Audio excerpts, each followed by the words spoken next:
Audioescuelasabática.com y escuelasabática.cl. Lección número 7, para el 18 de mayo de 2024, motivados por la esperanza, sábado 11 de mayo, para memorizar. En ese día se dirá: este es nuestro Dios, lo hemos esperado y Él nos salvará. Este es el Señor a quien hemos esperado, nos gozaremos y nos alegraremos en su salvación. Isaías capítulo 25, versículo 9. La segunda venida de Jesús es uno de los temas centrales de las Escrituras. Es un hilo de oro que recorre las páginas sagradas de la Biblia. Un erudito ha calculado que hay 1845 referencias a la segunda venida de Cristo en el Antiguo Testamento. En los 260 capítulos del Nuevo Testamento hay más de 300 referencias al regreso de Cristo. Uno de cada 25 versículos lo menciona. Después de que la Reforma naufragara en Europa y se viera obstaculizada por divisiones y luchas, el protestantismo echó raíces en el Nuevo Mundo. En Estados Unidos, muchos recogieron el manto de la verdad, incluyendo la verdad sobre la segunda venida. Entre ellos se encontraba un agricultor bautista llamado William Miller. Como resultado de su estudio de la Biblia, creyó que Jesús vendría pronto, durante el curso de su vida, y comenzó a predicar ese mensaje. Con ello inició un movimiento que, aunque enfrentó una gran desilusión, abrió ante muchos verdades bíblicas que todavía hoy son relevantes. En la lección de esta semana examinaremos por qué la segunda venida de Cristo ha llenado de alegría el corazón de los creyentes a lo largo de los siglos y cómo podemos estar preparados para ese gran acontecimiento. La lección de esta semana se basa en el conflicto de los siglos, capítulos 18 al 21. Domingo 12 de mayo, la promesa de su regreso. Los reformadores protestantes y los peregrinos que partieron de Holanda hacia el Nuevo Mundo anhelaban la venida de Jesús. Para ellos, la segunda venida de Cristo era un acontecimiento gozoso que esperaban con gran interés. Juan Wycliffe anhelaba la venida de Cristo como la esperanza de la Iglesia. Calvino hablaba en nombre de todos los reformadores al referirse al glorioso regreso de Cristo como el más auspicioso de todos los acontecimientos. Para los hombres y las mujeres fieles a Dios, la segunda venida de Cristo era algo que había que celebrar, no algo que se debía temer. Escucha Juan capítulo 14, versículos 1 al 3. Primera de Tesalonicenses capítulo 4, versículos 13 al 18, y Tito capítulo 2, versos 11 al 14. ¿Por qué estos pasajes bíblicos ofrecieron tanta esperanza a los cristianos a lo largo de los siglos? Juan capítulo 14, versículos 1 al 3. No se turbe vuestro corazón. Creéis en Dios, creed también en mí. En la casa de mi Padre muchas moradas hay. Si así no fuera, yo os lo hubiera dicho. Voy pues a preparar lugar para vosotros. Y si me fuere y os preparare el lugar, vendré otra vez y os tomaré a mí mismo, para que donde yo estoy, vosotros también estéis. Primera de Tesalonicenses capítulo 4, versículos 13 al 18. Tampoco queremos, hermanos, que ignoréis acerca de los que duermen, para que no os entristezcáis como los otros que no tienen esperanza. Porque si creemos que Jesús murió y resucitó, así también traerá Dios con Jesús a los que durmieron en él.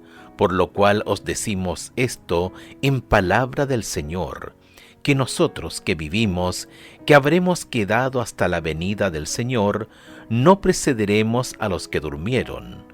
porque el Señor mismo con voz de mando, con voz de arcángel y con trompeta de Dios descenderá del cielo, y los muertos en Cristo resucitarán primero.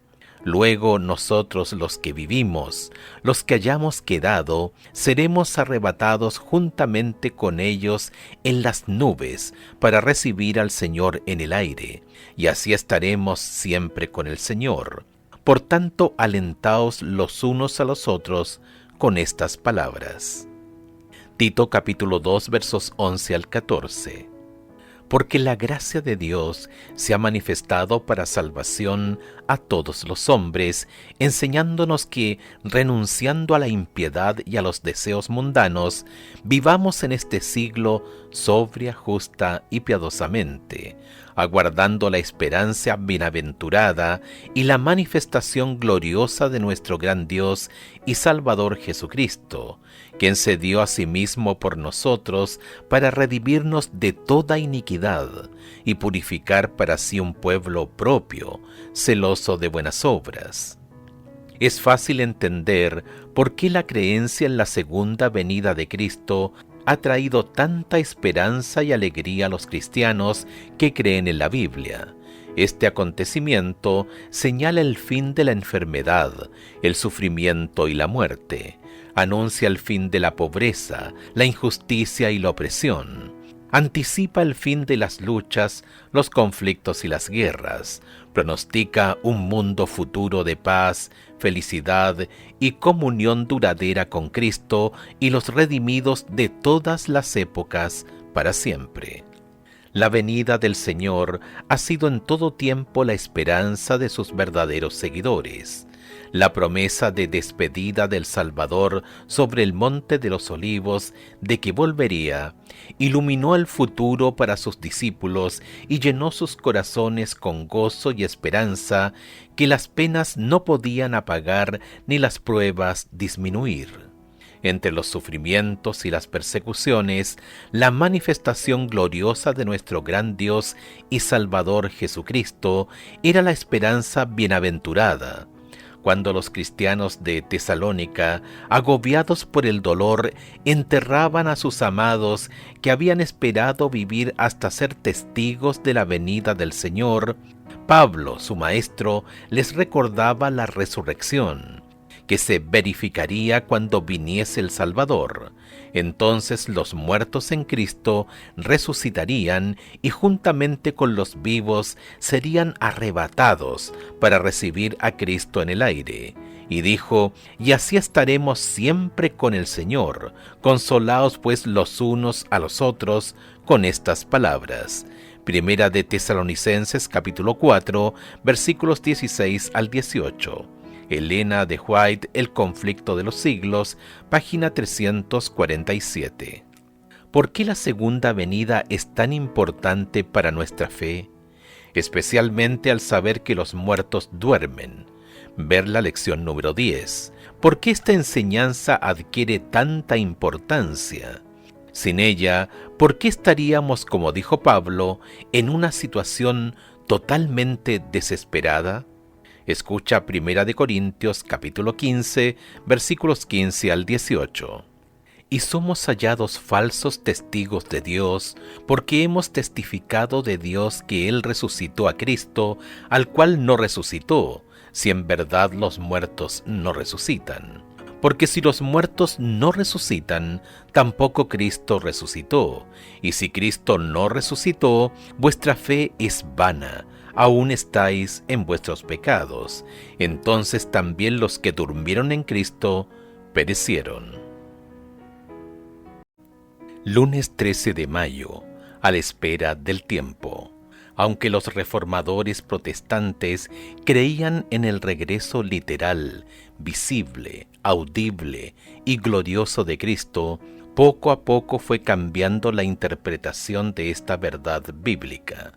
Los predicadores populares del siglo XIX enseñaban que Cristo vendría para establecer su reino en la tierra y dar paso a 1000 años de paz. Esto condujo a un letargo espiritual y a un compromiso apático con los valores espirituales. Del mismo modo, los discípulos de Cristo malinterpretaron la naturaleza de la venida del Mesías. Pensaron que vendría como un general victorioso que rompería el yugo de la servidumbre a Roma, no como alguien que los libraría de la condena y las cadenas del pecado. Por lo tanto, no entendieron cómo vendría. Escuchen Hechos capítulo 1 versos 9 al 11, Apocalipsis capítulo 1 versos 7 y Mateo capítulo 24 versículos 27, 30 y 31, que nos enseñan estos versículos acerca de la manera en que regresará nuestro Señor. Hechos capítulo 1 versos 9 al 11. Y habiendo dicho estas cosas, viéndolo ellos, fue alzado, y le recibió una nube que le ocultó de sus ojos. Y estando ellos con los ojos puestos en el cielo, entre tanto que él se iba, he aquí se pusieron junto a ellos 2 varones con vestiduras blancas, los cuales también les dijeron: Varones Galileos, ¿por qué estáis mirando al cielo? Este mismo Jesús que ha sido tomado de vosotros al cielo, así vendrá como le habéis visto ir al cielo. Apocalipsis capítulo 1 versículo 7. He aquí que viene con las nubes, y todo ojo le verá, y los que le traspasaron, y todos los linajes de la tierra harán lamentación por él. Sí, amén. Mateo capítulo 24 versos 27, 30 y 31. Versículo 20. Porque como el relámpago que sale del oriente y se muestra hasta el occidente, así será también la venida del Hijo del Hombre. Versos 30 y 31. Entonces aparecerá la señal del Hijo del Hombre en el cielo, y entonces lamentarán todas las tribus de la tierra, y verán al Hijo del Hombre viniendo sobre las nubes del cielo con poder y gran gloria. Y enviará sus ángeles con gran voz de trompeta, y juntarán a sus escogidos de los 4 vientos, desde un extremo del cielo hasta el otro. Cuando Cristo vino la primera vez como un bebé en el pesebre de Belén, muy pocos vislumbraron su venida. Pero cuando venga por segunda vez, todo ojo lo verá venir, todo oído oirá el toque de trompeta de su regreso. Cada ser humano en la tierra contemplará su gloria. No debemos dejarnos engañar. Las Escrituras han dejado sobradamente claros los acontecimientos que rodean su regreso. Una de las verdades más solemnes y gloriosas reveladas en la Biblia es de la segunda venida de Cristo para completar la gran obra de la redención. Al pueblo peregrino de Dios, que por tanto tiempo hubo de morar en la región y sombra de muerte, le es dada una valiosa esperanza inspiradora de alegría, con la promesa de la venida del Ser que es la resurrección y la vida, para hacer volver a su pueblo desterrado a casa. La doctrina del segundo advenimiento es verdaderamente la nota tónica de las Sagradas Escrituras. Desde el día en que la primera pareja se alejara apesumbrada del Edén, los hijos de la fe han esperado la venida del prometido que había de aniquilar el poder del destructor y volver a llevarlos al paraíso perdido. Elena de White, El conflicto de los siglos, página 344. Uno de los primeros líderes adventistas, Luther Warren, solía decir a los jóvenes: la única manera de estar preparados para la venida de Cristo es prepararse y mantenerse preparados. El mensaje del pronto regreso de Cristo es un llamado urgente a que cada uno de nosotros examine su corazón y evalúe su vida espiritual. Es un llamado a vivir de manera piadosa. No puede haber neutralidad ante la luz resplandeciente de la gloria del regreso de Cristo. Escucha Primera de Tesalonicenses capítulo 5 versos 2 al 5 y Hebreos capítulo 9 verso 28. ¿Cómo nos animan estos versículos en cuanto a cómo vendrá Cristo? Primera de Tesalonicenses capítulo 5 versos 2 al 5.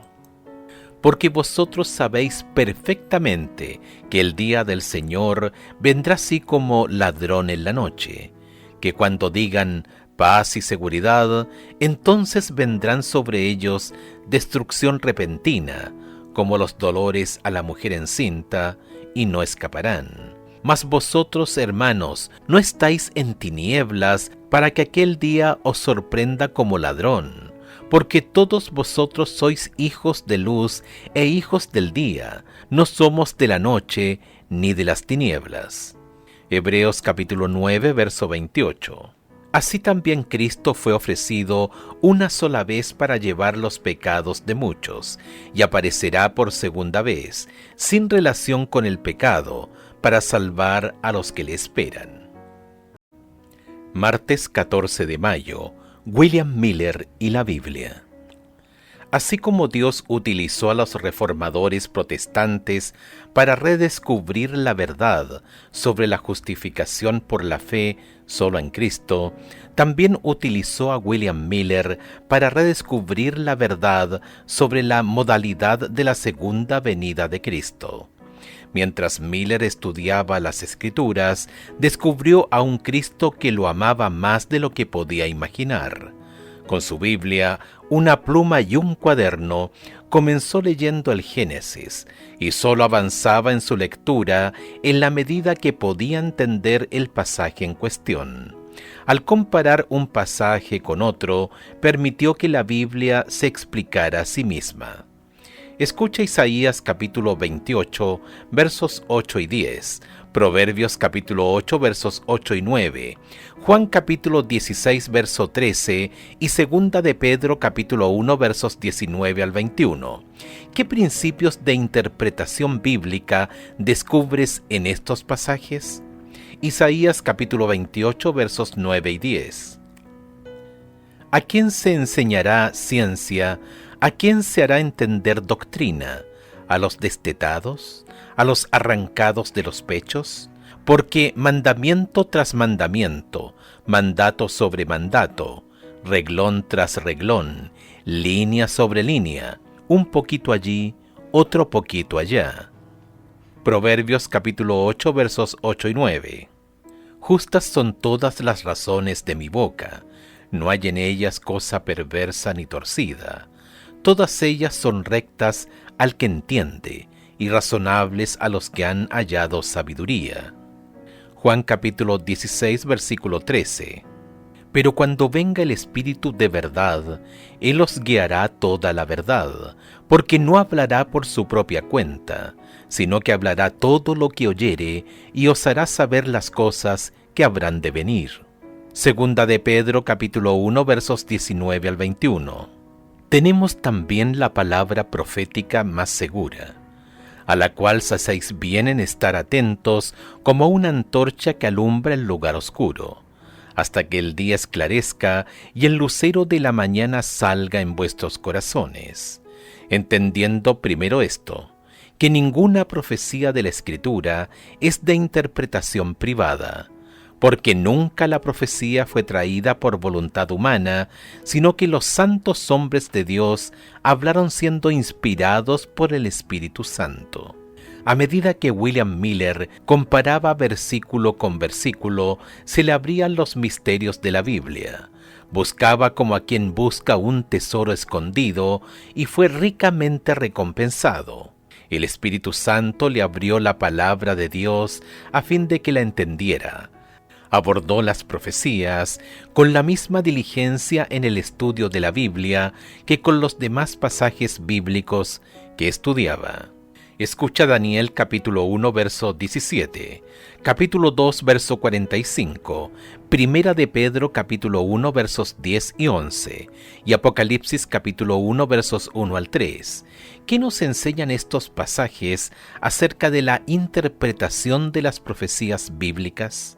Daniel capítulo 1 verso 17. A estos 4 muchachos Dios les dio conocimiento e inteligencia en todas las letras y ciencias, y Daniel tuvo entendimiento en toda visión y sueños. Daniel capítulo 2 verso 45.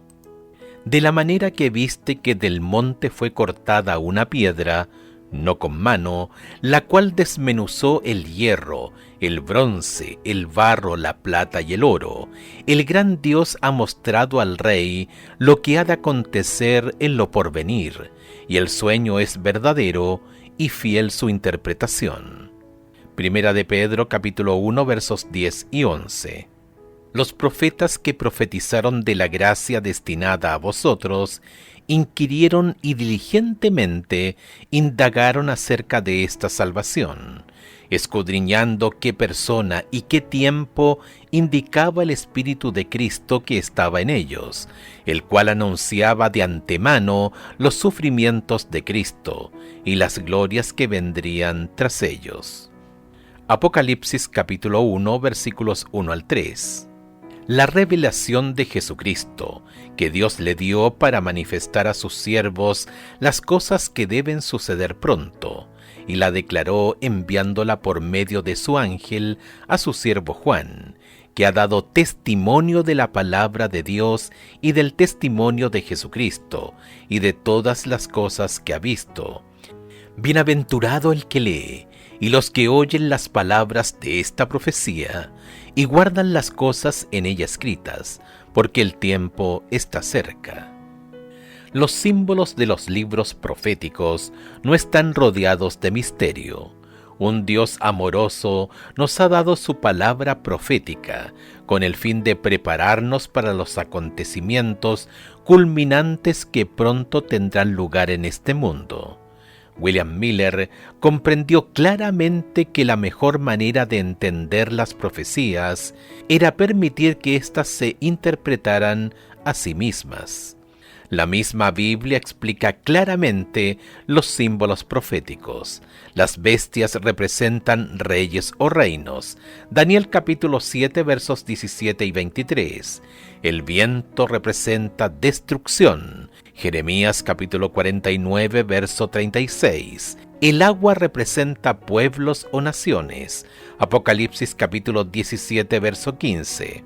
La mujer representa a la iglesia. Jeremías capítulo 6 verso 2, Efesios capítulo 5 versos 22 al 32. Las profecías temporales de Daniel y Apocalipsis también se dan en lenguaje simbólico, en el cual un día profético representa un año literal.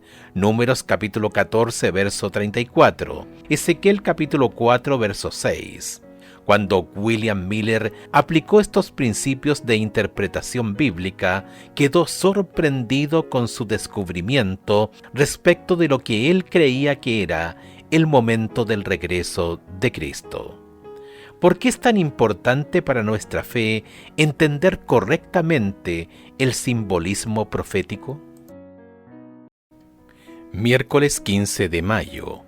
Los 2300 días de Daniel capítulo 8 verso 14. William Miller observó que los acontecimientos predichos por los profetas se cumplieron con precisión. Los 400 años de los descendientes de Abraham en Egipto, los 40 años de peregrinación de Israel por el desierto, los 70 años del cautiverio de Israel y las 70 semanas determinadas para Israel en Daniel. Génesis capítulo 15, verso 13, Números 14, verso 34, Jeremías 25, verso 11, Daniel capítulo 9, verso 24.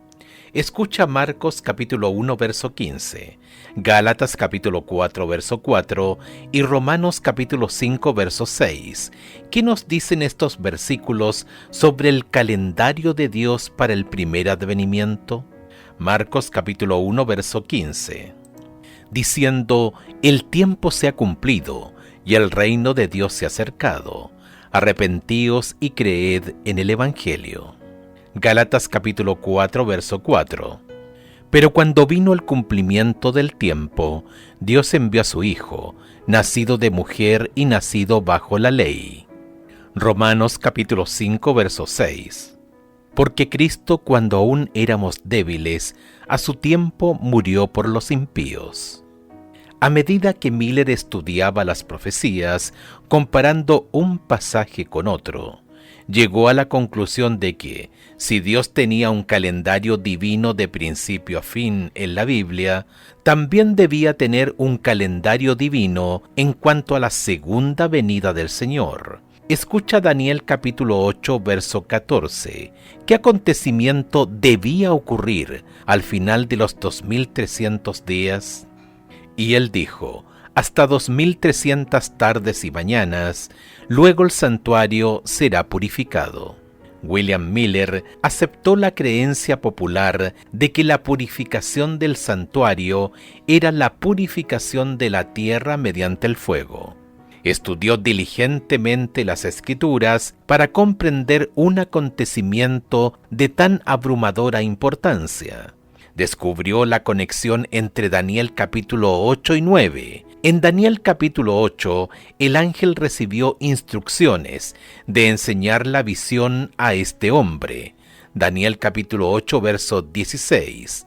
Al final del capítulo, la única parte de toda la visión de Daniel 8 que quedaba sin explicar, ver Daniel capítulo 8, verso 27, era la de los 2300 días. Más adelante, el ángel regresó y le dijo a Daniel: ahora he venido para darte sabiduría y entendimiento. Daniel capítulo 9, verso 22. Ver también Daniel capítulo 9, versos 23 y 25 al 27. Esto era para ayudarlo a entender los 2300 días.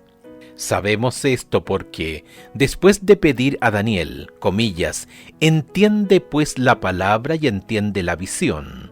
Daniel capítulo 9, verso 23. Las primeras palabras del ángel fueron: 70 semanas están determinadas sobre tu pueblo y tu santa ciudad.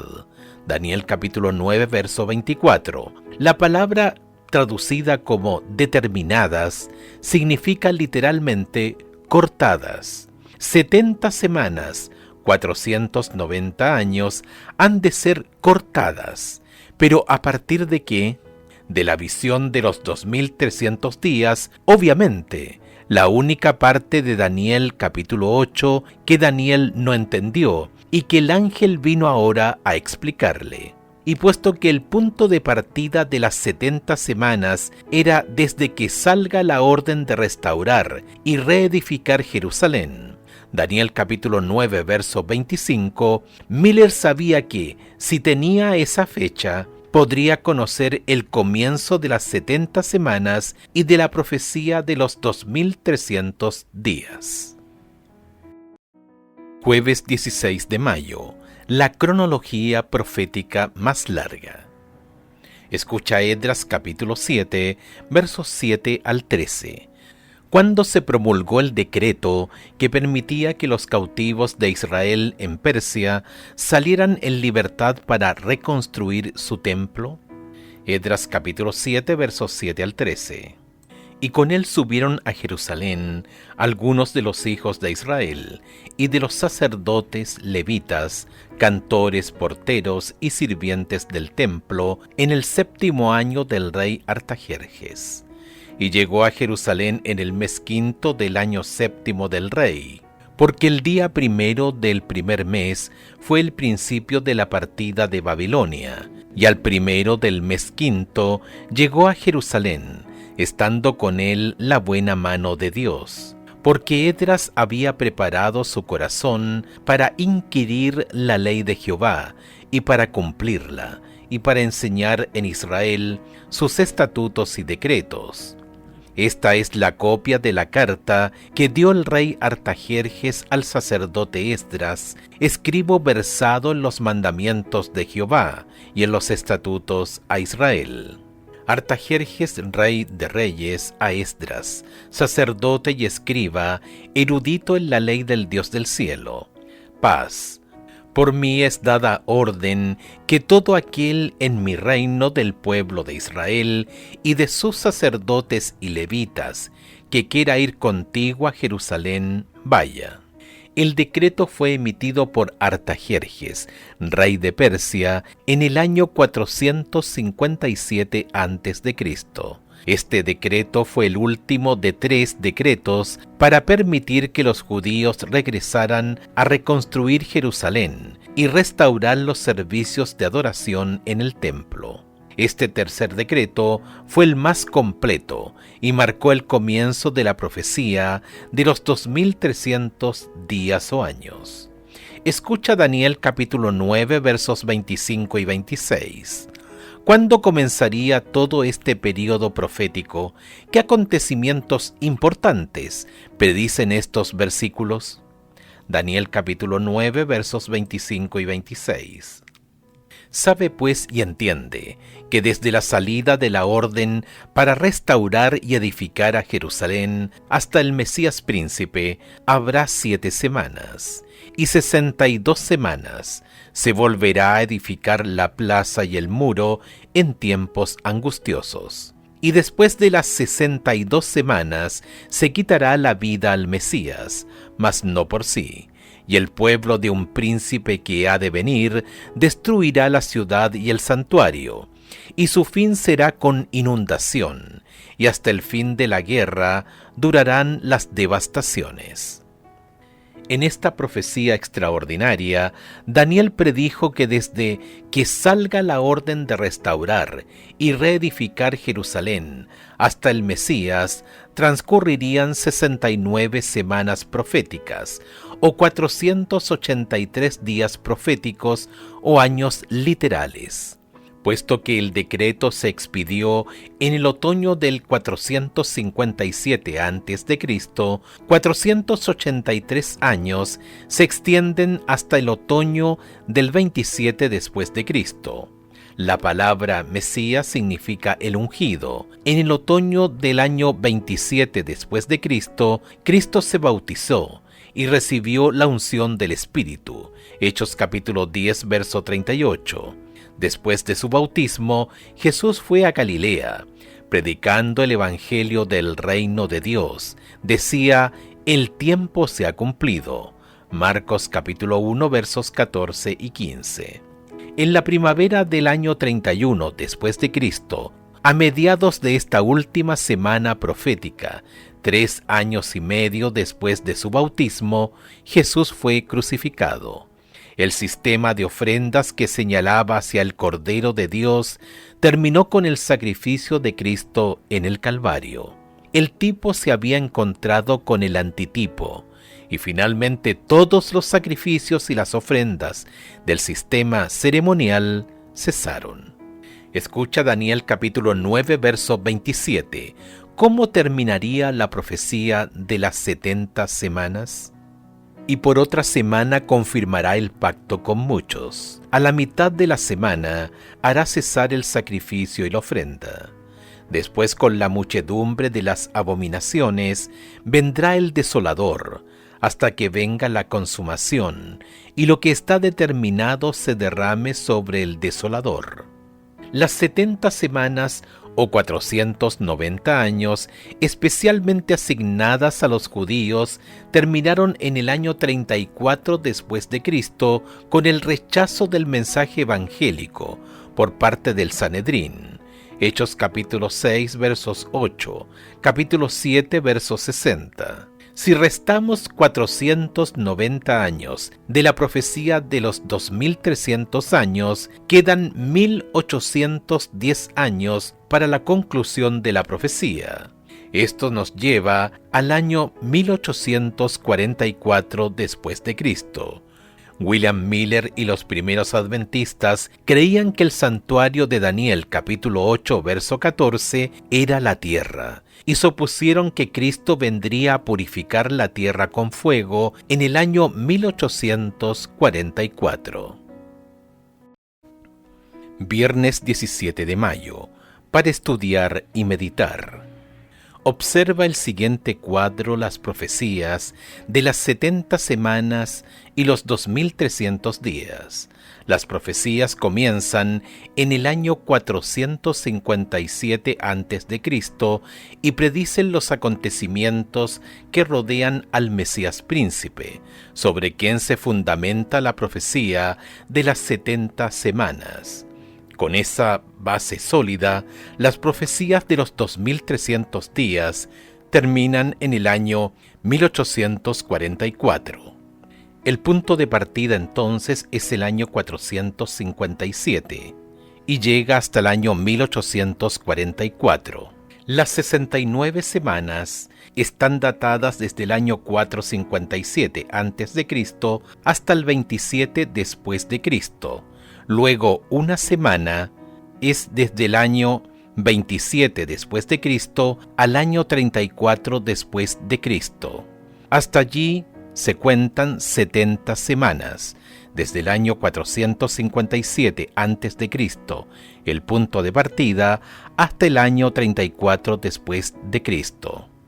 Dentro del período de 490 días o años proféticos están los siguientes acontecimientos. Proclamación del decreto, año 457 a.C. Bautismo de Jesús, el año 27 después de Cristo. Año 31 después de Cristo, muerte de Jesús. Luego, en otro trazado, están los 1810 días o años proféticos, con los siguientes acontecimientos. El Evangelio a los gentiles, después del año 34 después de Cristo. Luego, el inicio del juicio investigador, año 1844 después de Cristo. Como los primeros discípulos, Guillermo Miller y sus colaboradores no comprendieron ellos mismos enteramente la importancia del mensaje que presentaban. Los errores que desde hacía largo tiempo se habían establecido en la Iglesia les impidieron arribar a una correcta interpretación de un punto importante de la profecía. Por tanto, si bien proclamaron el mensaje que Dios les había confiado para que lo diesen al mundo, sufrieron un desengaño debido a una interpretación equivocada de su significado. Elena de White, El conflicto de los siglos, página 400. Sin embargo, Dios cumplió su propósito benéfico al permitir que la advertencia del juicio fuese proclamada precisamente como lo fue. El gran día era inminente, y en la providencia de Dios, el pueblo fue probado, tocante a un tiempo definido, con el fin de revelarles lo que había en sus corazones.